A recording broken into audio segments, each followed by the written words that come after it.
Emanuel, Alicia, welcome to the Council Chamber, Roadkeepers. So the rumors were true.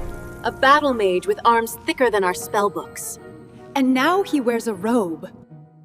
Ladies, you have no idea how good it feels to wear Ravenspell colors again. I love this place. But in battle, I'll still keep my plate armor. Steel, spell, and spear together. High Mage Firehearth, it is an honor. Welcome, Alicia. I am glad that such a young sorceress of Ravenspell has become a roadkeeper. Emanuel, old friend, welcome back. The old council was wrong to banish you. You are a true hero. I officially grant you the title of Battle Mage, and recognize your higher Roadkeeper title from Lionwood. For such incredible heroism, even the bitter old council would have restored at least one of your titles. Thank you. I am grateful. Alicia and I have devised a plan to track the Warlock. This Warlock is cunning. He will not be easily deceived. We must bait him. He will not suspect that we can trace the magic to its source the moment he casts it. I will send a few mages with a sample of the shadow energy. They will take positions and track it. The Warlock is likely tracking the magical script on the inkless slates. We will send the fake message there. The other council members are leading our forces to defend the villages. I can spare only 10 battle mages. No. That show of force will only make the Warlock run. We need a stealth attack. I will take my ally from the Order of the Shadow Gryphon. He is here in Ravenspell. Alicia will stay behind. If we get surrounded, she can teleport mages to our position. Emanuel, Alicia, this lunatic commands massive monsters and maybe elite Legion guards. I cannot lose you both. Please, there must be another way. You've never measured me by my victories. You've only ever cared that I return. That moves me more than I can say, Nisara. I'm deeply touched by that. And I won't forget it. I've been praised for what I've done, but you're the one who worries about whether I make it home. Nisara, you know me as a mage. We trained together. You've seen the part of me that was forged in Ravenspell by spells and discipline. But when I became a monster hunter, my training was totally different, much harsher. I became the kind of hunter who can fight like a lion when it's time to break a line. And I will strike like a shadow when it's time to end a fight before it begins. If that Warlock hides behind elite Legion warriors, good. Their proud, polished egos will be the blades that cut them first. We are two Grandmasters monster hunters, Golden Bear and Shadow Griffin, and I am also a mage. But hear me, training alone isn't what drives me. I'll do this because of you, Nisara. Those Legion savages dare to raise their hands against you, against our people, against our true home, Ravenspell. So I swear this. When I find the invaders, I will strike them with the wrath of Solendar, the Golden Lion. I will fall on them from the shadows like a lightning strike. Then I'll unleash every spell I carry. And when steel is all that's left, I'll swing my polearm with the tide-born fury of the water god Aqualis.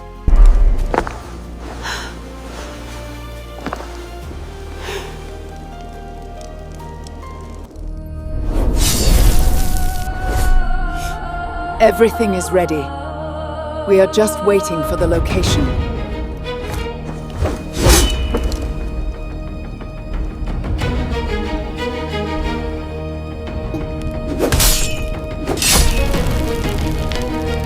Fascinating weapon. I sense magic in it. Yes, there is magic in it. The essence of an old god, Aqualis. A Crownspire ship captain found it in the sea, near Tidebreaker Citadel. The High Lord of Lionwood claimed it, and bestowed it upon me as a gift. It is ancient, older than the banners in these halls. I have discovered it is unbreakable, and when it's infused with magic, it can pierce armor. I have named it Tide Howl. I located your horses using magic. I rode one and led the other by the reins. They are waiting at the stables. Wait, your horse came back on its own? And the mage brought the other two? I marked him with a bond mark. I can feel where he is, and I can guide him with a whisper of magic. One of the battle mages is sending a coded spell message to us. The Warlock has unleashed another monster. I can see his location. Let's go! For Ravenspell!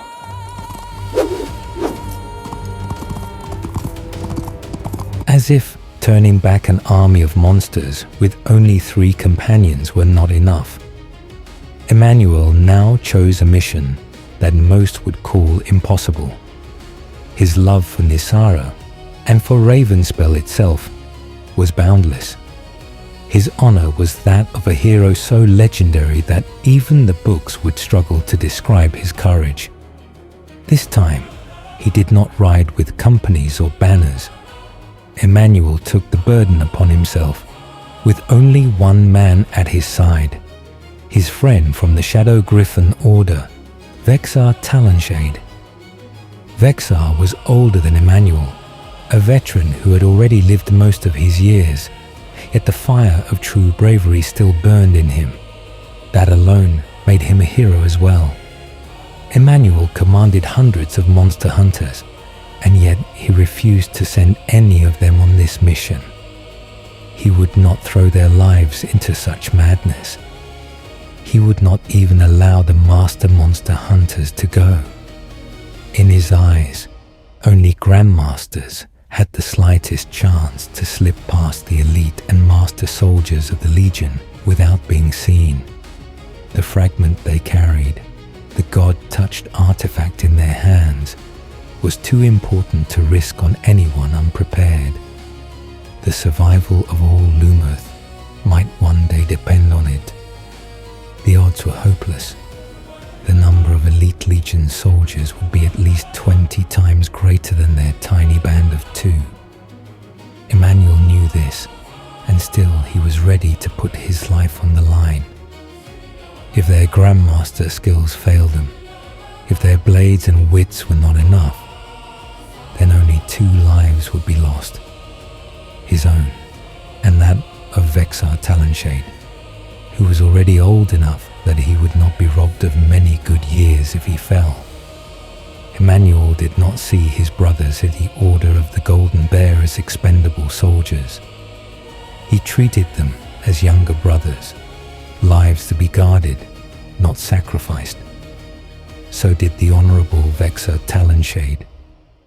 He did not call a single Shadow Griffin to that battle, even though he was in charge of the entire Griffin Order. Emanuel's courage was legendary. His compassion was legendary. And now, with a single friend at his side and a shard of god power in his hands, Emanuel rode out once more, ready to face an army so that others would not have to. What the hell is that?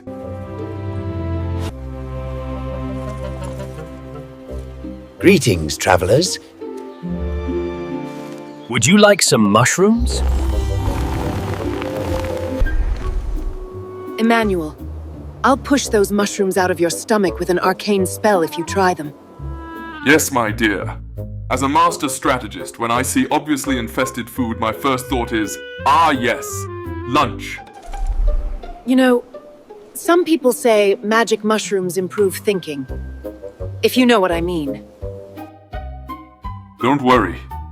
If I eat that mushroom, you have permission to fireball me. Hey, wait.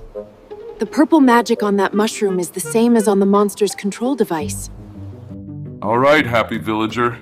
These snacks look amazing. Where'd you pick them? There. But Mr. Horns is there, picking too. Whisper walk, or he catches you.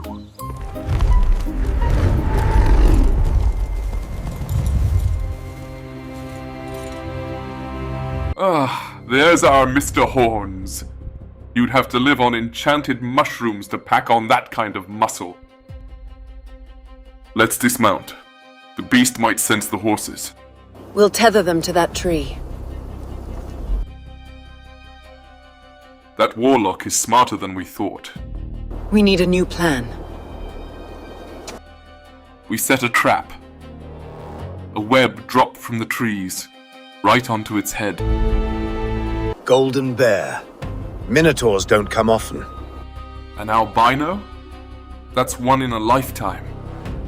It's a priceless trophy, but that's exactly why it's bait. The warlock placed it here. The Minotaur is carrying a signal device.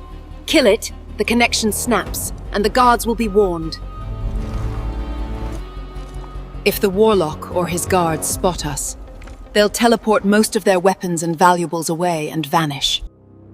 We set a trap. A web dropped from the trees, right onto its head. Then Alicia slams a heavy ice block into the front of its head, stunning it and driving it down. We'll need a chain to bind it afterward, and a web for the trap. This place has both. Ready? We lock its arms, muscle and magic, at the same time. So, is Mr. Horn's ice-cold bath ready? Mr. Horns asked for a bath. He didn't say it had to be gentle. All right, Shadow Gryphon. Get ready to pull the rope.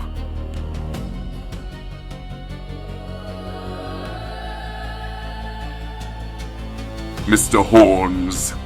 There you are, my friend. Come over, we're having a little meeting.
Alicia, you stay outside. If we're discovered too early, open a portal and bring the Ravenspell mages in immediately.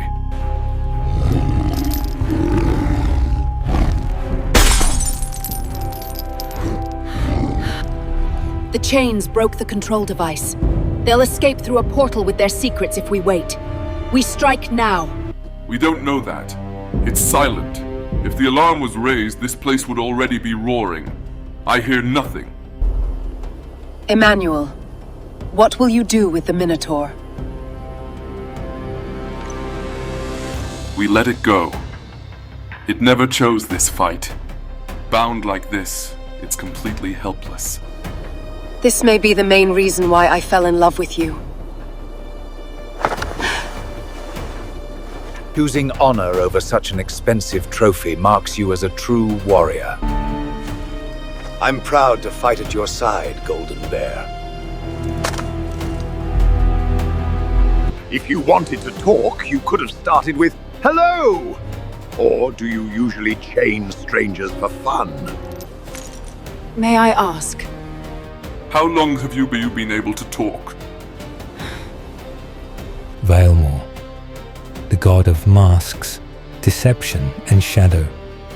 A being who carried the power of two gods within one will. Before the Great Explosion, the cataclysm that expelled the gods from the world and shattered their dominion, Valemore prepared a final safeguard. He left behind a relic, a purple mask infused with his essence, a vessel of fear, illusion, and control. And to guard it, Valemore bound an ancient being, a minotaur old beyond reckoning. Not a beast, but a warden, bound by divine magic to stand watch eternally. When the gods were cast out and their power diminished, the spell remained, but it left the guardian vulnerable. Valemore's shadow still clung to him. Thousands of years passed. Civilizations rose, civilizations fell, and then a warlock came. A clever man, a patient one, but a limited one. He sensed the shadow magic surrounding the Guardian and mistook age for ignorance, silence for emptiness. The Warlock never knew the truth.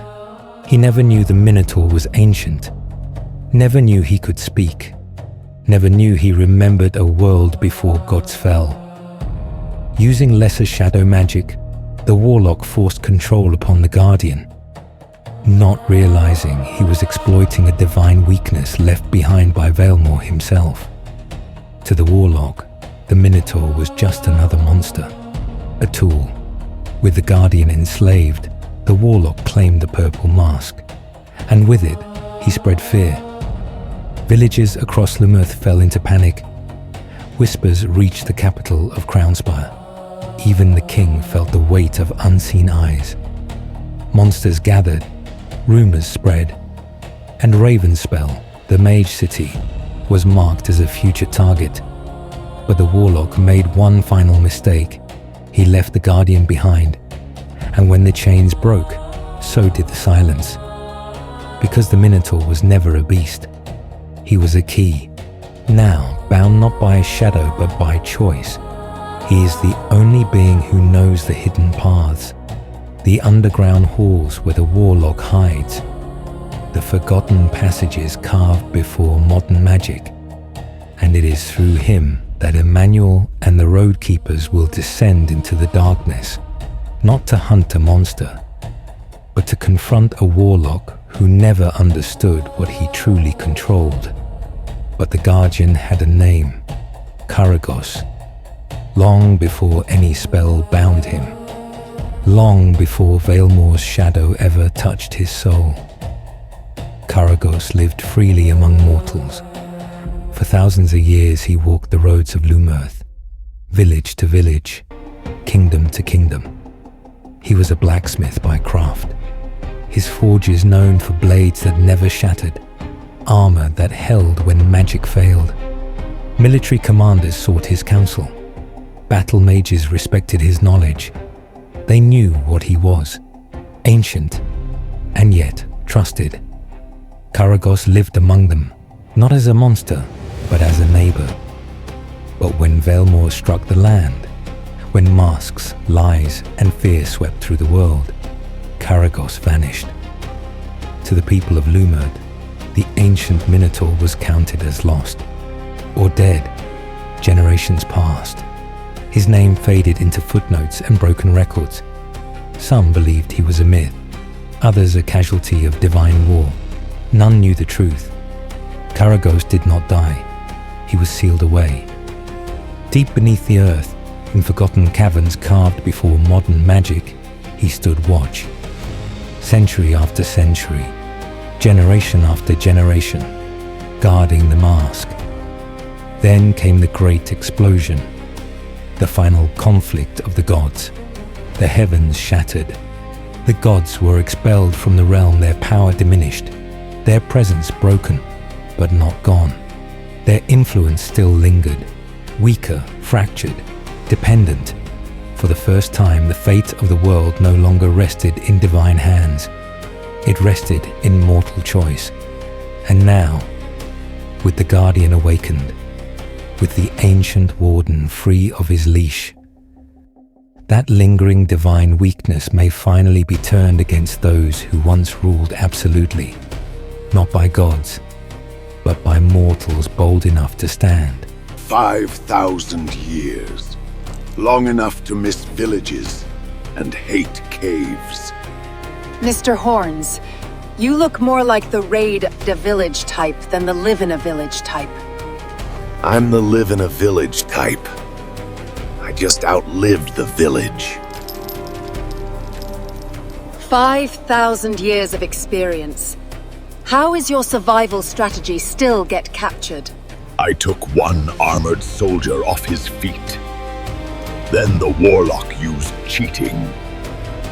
So after 5,000 years, what did you learn? Besides how to hate caves? Learned that Vailmore's mask bends crowds like grass in the wind, and how to forge weapons from fragments of godly power. Emanuel, if the Warlock learns to use that mask at full power, all of Lumerth is in danger. This is bigger than we imagined. The stakes are high. We act with reason, not haste. Rushing in would cost us more than time. Wait, I can feel it. The presence of a weapon I once forged. The spear of Aqualis. If he forged a weapon touched by the water god, he's not our enemy. We will release him. Elysia, 5,000 years teaches one skill above all. Infiltration. Elysia, repair the glass. Let the necklace look unbroken, and I can infiltrate. Well, all right, Mr. Ancient One. Before I mend this, tell me your name. I am Karagos, primal guardian of Lumerth, the first Minotaur.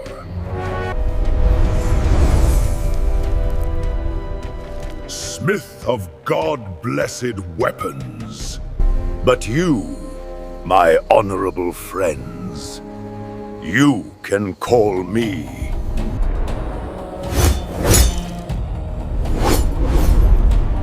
Mr. Horns.